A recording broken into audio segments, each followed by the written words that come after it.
Hello, my name is Carl Boltzmann. Welcome back to my studio. I hope everybody out there is having a nice day.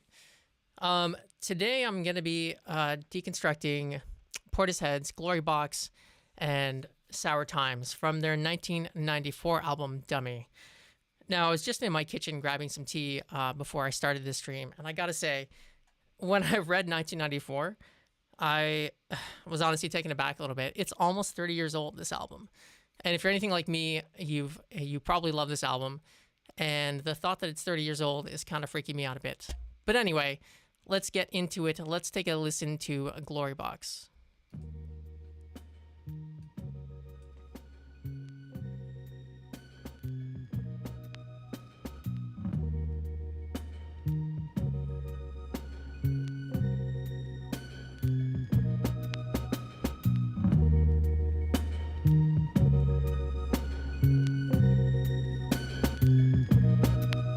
So tired of playing with this bow and arrow. Gonna give my heart away, leave it to the other girls to play. For I've been a temptress too long.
So, first of all, hey, Shaman, how's it going? I hope you're doing well.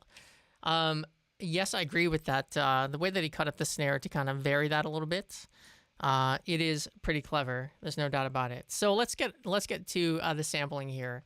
As you guys all know, the main sample is from Isaac Hayes' Ike's Rap 2, from 1971, Black Moses. Let's take a listen to that track. Love, love,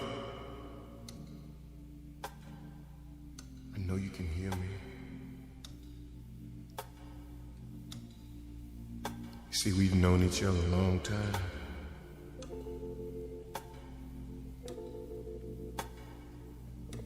I guess right now you've got the last laugh.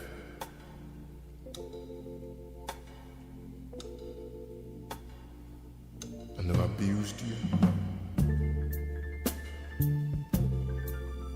I took advantage of you. And I used you selfishly.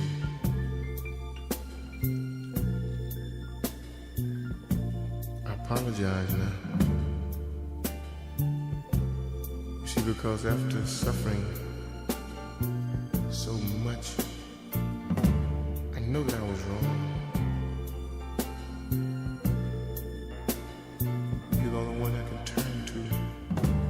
Because I misused you, and you're the only one that can straighten it. You see, love? It's interesting to me because this album, Hooverphonic, somebody mentioned in the comments there, also sampled this, not this track, but another track from Black Moses, and they did a great job with that too. But it's funny how this album kind of became part of the sound of trip hop because of Glory Box. And to some degree, Hooverphonic, I guess. I don't know, is Hooverphonic, are they trip hop? I guess they kind of were back in the day, but they were a little bit kind of sanitized. I don't know how else to put that. Anyway, so let's talk about how this was sampled by Jeff Barrow of Portishead. what we're gonna do is I'm so tired. we're gonna start there. And so first of all, the sample is up by 1 semitone, I believe. I never abused you.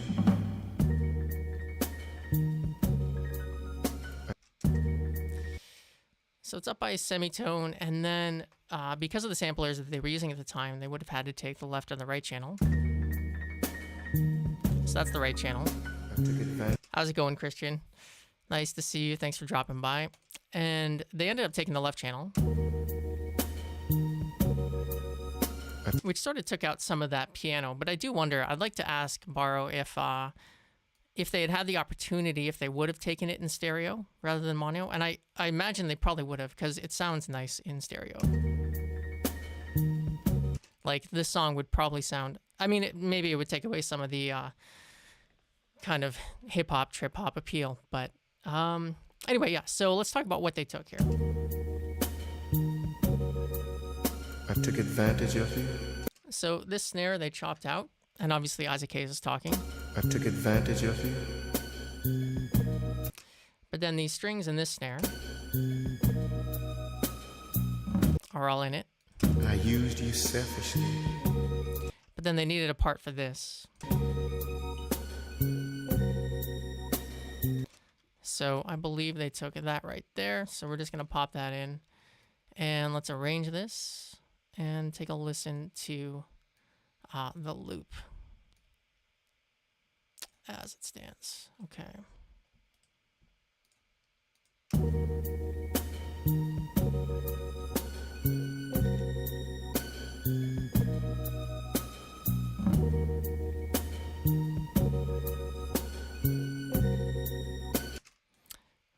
Quite that snare on. It's honestly, this is just one of the best. It's such an easy to work with loop. Like, everything sounds good. And I think it's because of the way that it's played and recorded. It's just phenomenal. Also, I will note too that this is one of my favorite snares of all time. This snare hit in Ike's rap.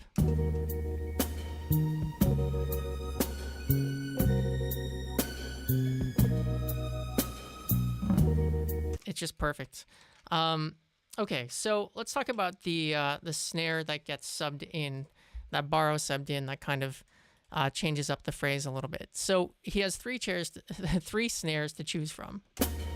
We have that one, we have this one, and then the one at the end. I guess he has 4. But all of these snares, the last 3 have very high strings in them, as you can hear. And so those kind of conflict. If you try to sub those in, they kind of conflict with the rest of the track. So the one that Borrow took is right here at the beginning. And so we're going to take that one too, and we're going to sub it in at the end of this bar.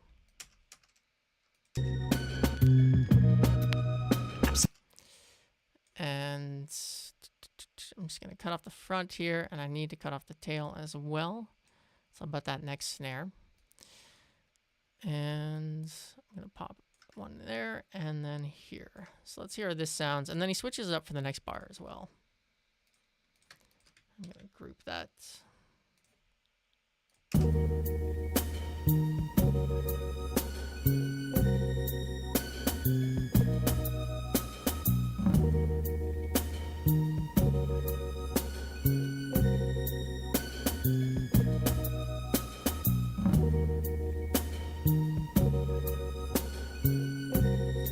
And then he switches it up here. Oh, and arrow, gonna give arrow. So that snare stays the same. We're going to move this one here, or close to. You can kind of see, you can just match up the transients. All right, let's loop that one around. I play.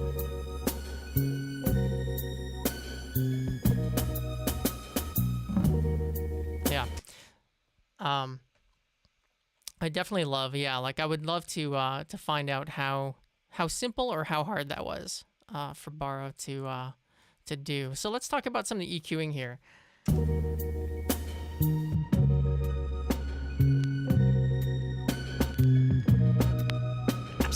I do wonder a little bit if how intentional it was, kind of the quality of the track, because they took away a lot of the highs, as you can hear.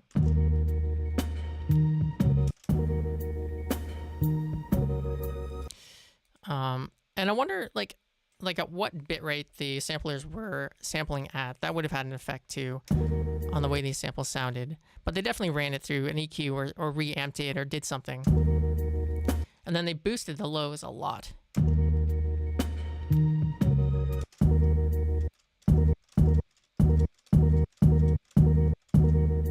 You can really hear the resonance on that bass. I've got mine a bit higher.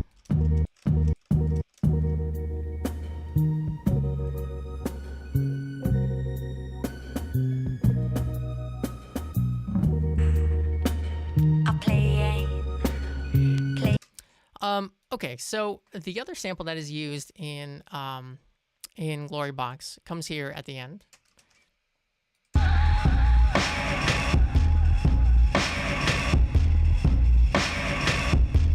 It's time to move on. So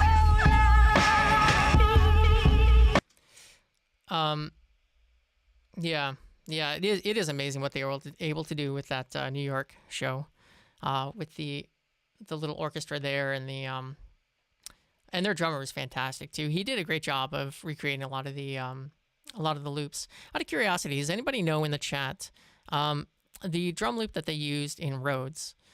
I'm assuming that is one that they played and then recorded. Does anybody know, or is there speculation that it is a sample? Okay, so this kind of bridge that happens here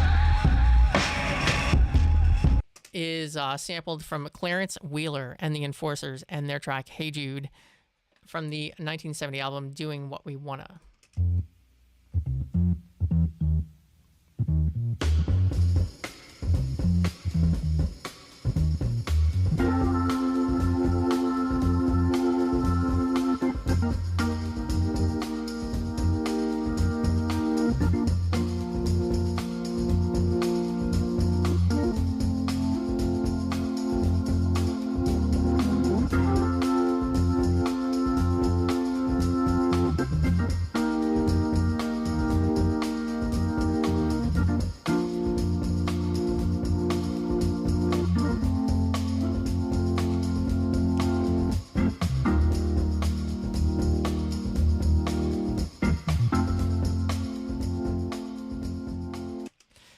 Thank you, Eduardo. Nice to see you. Thanks for dropping by.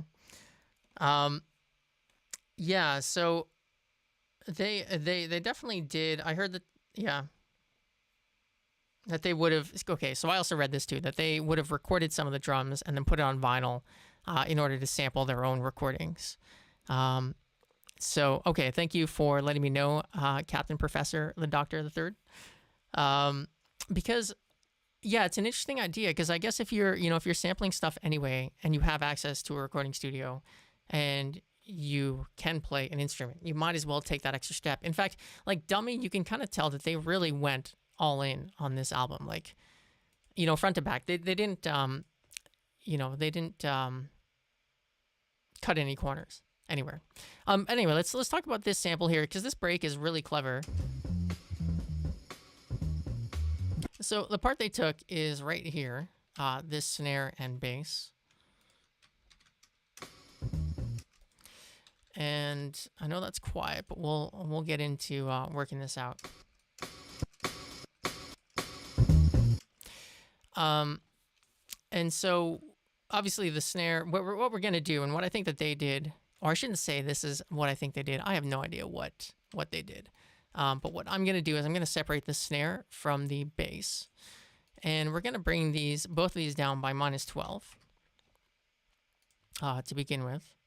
And this is one of the fun parts, honestly, of like samplers and trip hop and hip hop in general, is like when you were working with samplers, which I kind of consider to be like instruments, the things you could do, like you could turn this, Clarence Wheeler and the Enforcers' "Hey Jude," okay, it's a fine song and everything, but you can turn it into this unbelievable break.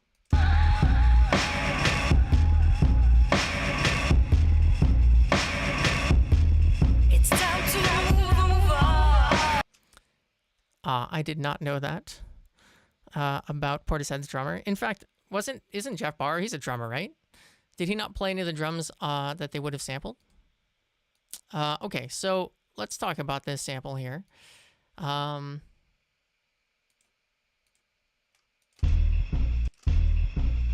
So there we have the bass, and then we have our snare. Now, one thing that they loved to do was to throw a lot of compression on certain tracks. And so we're going to do the same thing here. We're going to do our best to replicate this. It's not going to be perfect because they would have, who knows the process they would have gone through, to be honest. Well, that's interesting that that it's a different drummer. But like, unless if I'm wrong, I thought that Jeff was a drummer. Maybe I'm mistaken, or that he started off as a drummer anyway. So the first thing I'm going to do, the reason I've separated this into the bass and the snare, is that I'm going to treat both things a little bit separately. I'm going to treat them differently. And so first of all, let's go ahead and take the left channel. Here's the right channel. I kind of speculate that they might have taken both the left and the right. Maybe they just made it mono because some of that high sound is kind of present in theirs, but you can also pull it out of the left as well. Anyhow, so taking the left channel, and on the bass, I'm going to throw in a saturator, and I'm just going to loop this first.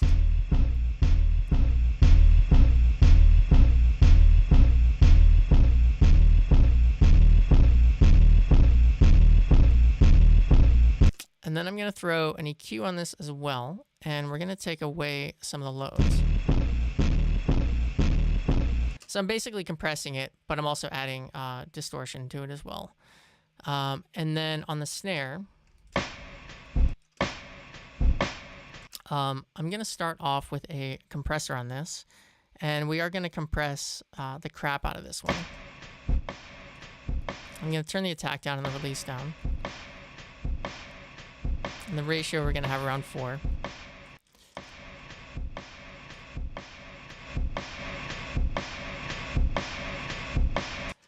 Let's listen first of all how this sounds right now. We'll see how close we are.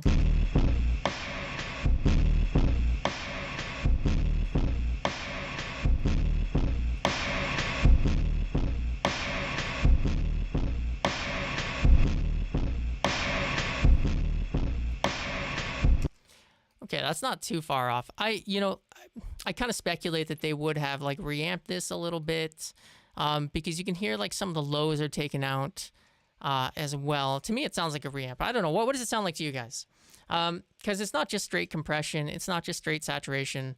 They definitely did some interesting, things to this break. But anyway, let's go ahead and take this, and we're going to loop it up like they did, and then we're going to cut it out and then bring back Isaac Hayes. It's such a, honestly, I love this break so much.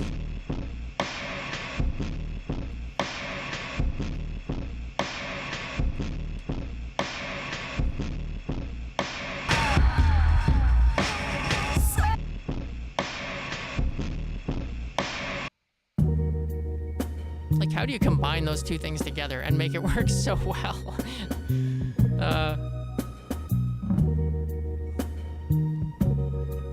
It is, honestly, it's genius.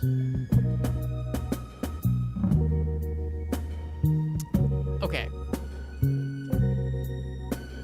So that is Glory Box, and I figured why not? Like, I already have a video on Sour Times, but I figured I would just talk about it one more time in this kind of format, in the live format. So let's take a listen to Sour Times.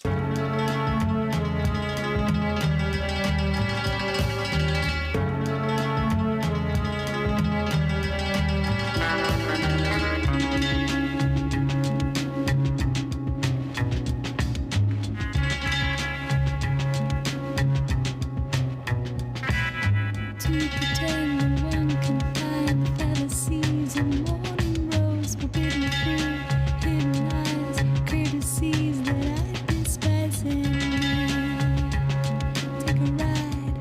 sadness. Nobody loves me. It's true. Not like you do.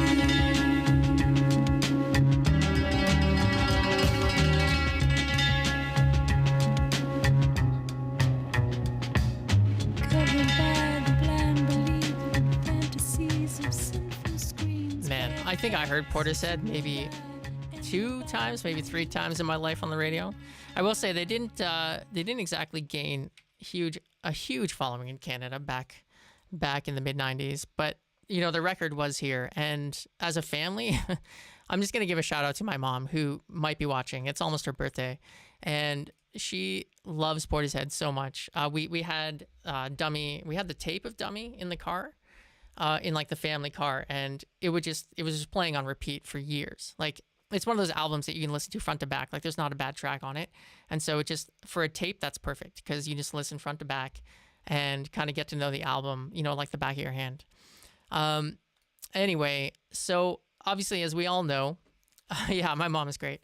As we all know, Lalo Schifrin, Danube incident from the Mission Impossible TV series is where this is taken.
Well, shout out to Chillbits. Mom, happy birthday. And also, Juanito, that is amazing. Yeah, I always thought it was interesting too, you know, kind of the generational appeal that Portishead can have. And maybe that is partly to do with some of the samples and the way that they use them. Who knows? But yeah, so as we all know, the main sample is there. In fact, the 2 main samples, the chorus and the verse. So let's pull that up by a semitone and see how it matches.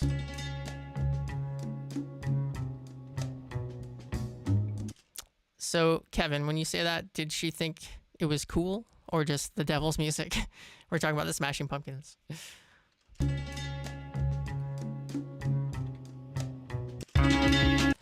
Okay, so you can maybe hear that it's a little bit out of tune.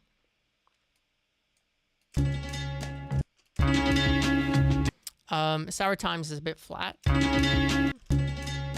So we're going to bring this down just a tiny bit.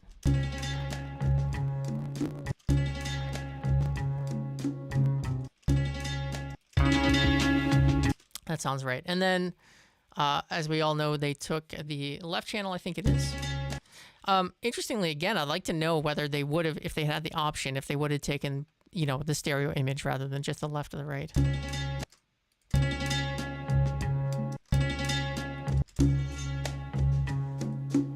It's a very different song in the right channel.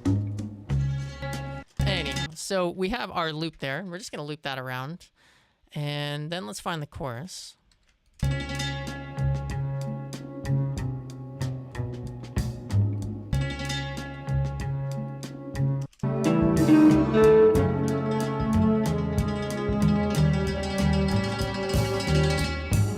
I love how that chorus in Lalo Schifrin's track, it only shows up here at the end. It's almost like it really is a footnote to the main theme of the song. But in Portishead, they make it the chorus. I love that.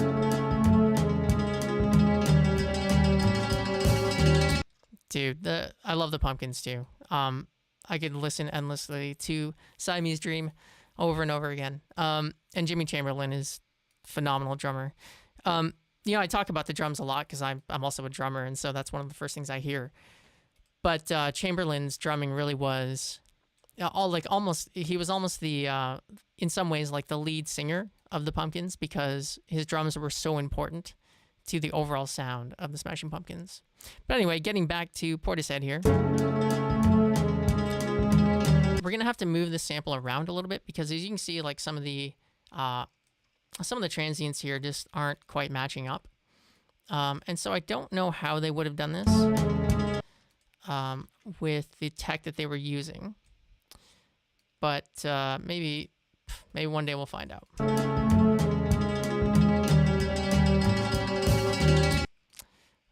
But yeah, they definitely had to stretch this or switch it up.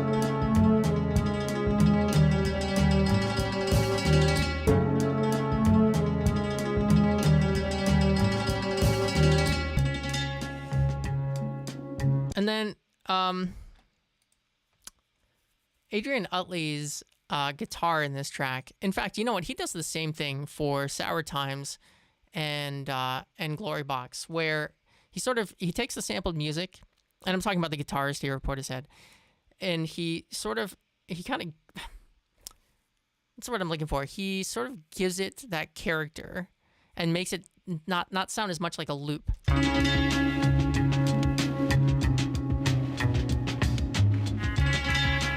Like you can hear that guitar in the background in between each bar, so that when the bar loops around, you have something that's a little bit different, and it kind of gives it that feel. And I don't know how much credit Utley really gets in Portishead, but I think he did a great job on this album.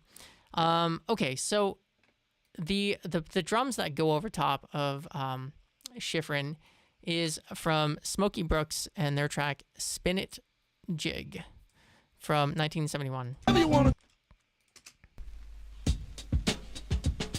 Oh yeah, fellas, yeah, fellas, yeah.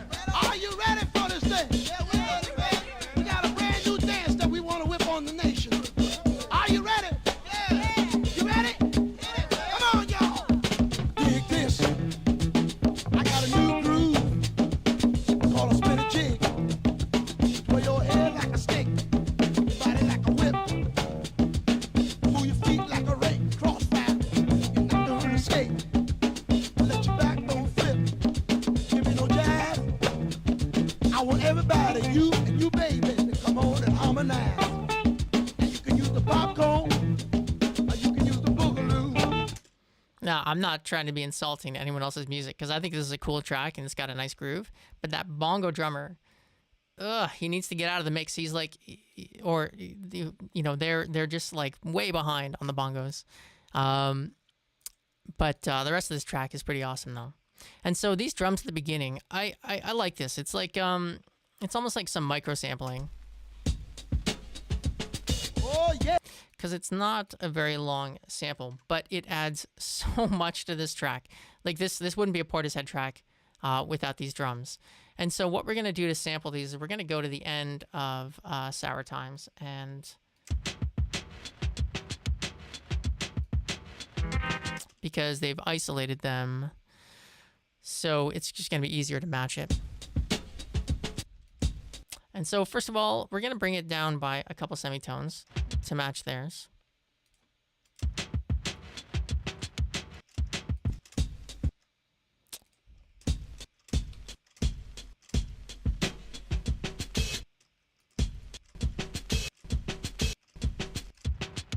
So I think it's around -2. That's my best guess. And so the beginning is right here. So we're going to take that and bring it here to the beginning of the bar.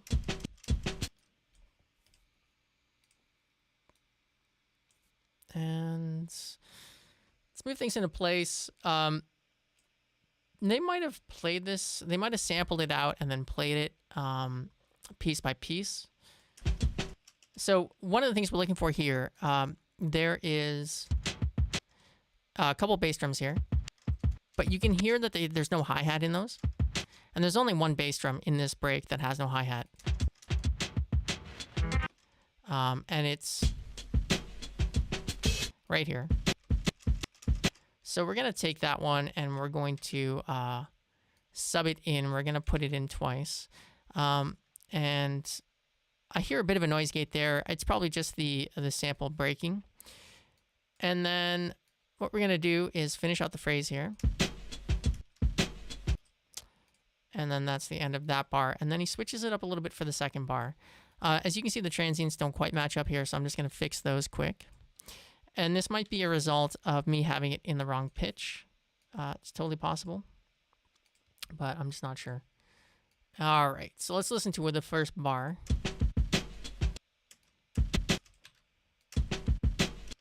So if I'm going to have that break there, it needs to have a break on the second one too, like a noise gate on the second one.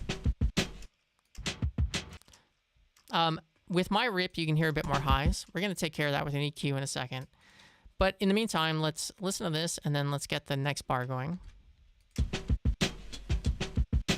So on the next bar, you can hear a hi-hat where one of those bass drums is.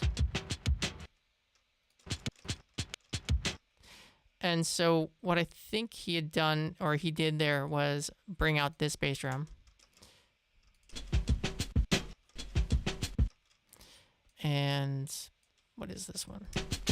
Nope, not that. Yeah, so I think that's what he did there. You can kind of hear that the sample doesn't break up there. So I'm going to bring this in for kind of background noise. So let's take a listen to this loop.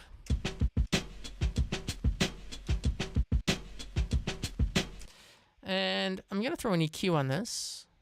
And actually, you know what? I think it's in the left channel. It's not a very stereo track. Oh, very cool. So I should say right now, actually, if you aren't part of my Discord channel, please feel free to join if you like this kind of thing, because that's where I'm going to be posting stuff, and that's where we can kind of discuss samples and other things. I don't really use Twitter or Instagram. I will every once in a while, but I don't like those. I don't like that stuff. So anyway, join me on Discord if you want to. And I should also say, too, that I was talking to Norman Cook, and he's going to come back for another stream in a few weeks. I don't have a date nailed down, but I think we're going to do right here, right now.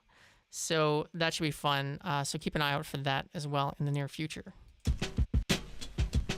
So I'm going to put an EQ on this.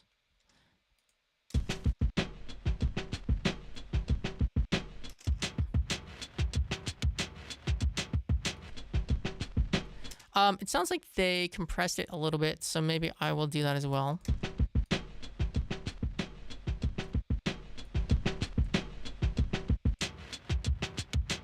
There's a bit more highs in there. As you can tell that whatever they used to kind of like to EQ this, it wasn't a simple EQ. They're running it through something.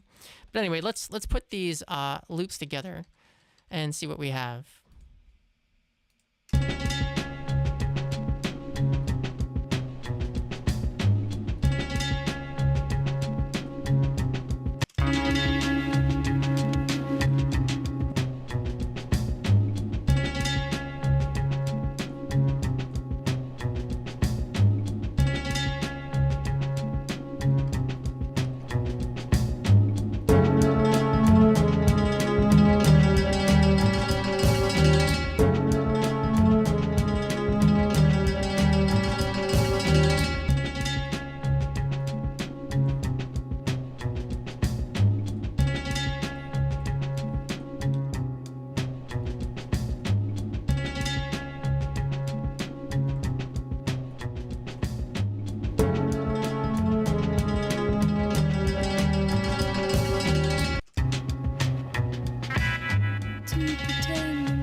Yeah, so there's some talk about, oh, I should say my Discord server, it should be, the link should be in the video description, if you want to find that. And, yeah, I have a feeling some of the saturation as well, it's coming from, yeah, like going through the sampler and the mixer and all that, you're going to have some saturation there. But it'd be great to talk to, I mean, you know, to get Jeff on here and to talk to him about some of the production techniques that he used. That would be really cool to find out. Anyway, so that is the end of this stream. It was going to be a quick one. How quick was that? What time is it? Oh, 36 minutes. Not bad. Okay, well, thanks so much, guys, for joining this and hanging out and talking. I really appreciate it. And I'm not going to be back next Sunday, but I'll be back the Sunday after. So on that note, I hope everybody has a really good day. Thanks for coming by. And I'll talk to you guys soon. Maybe see you in the Discord channel. Bye.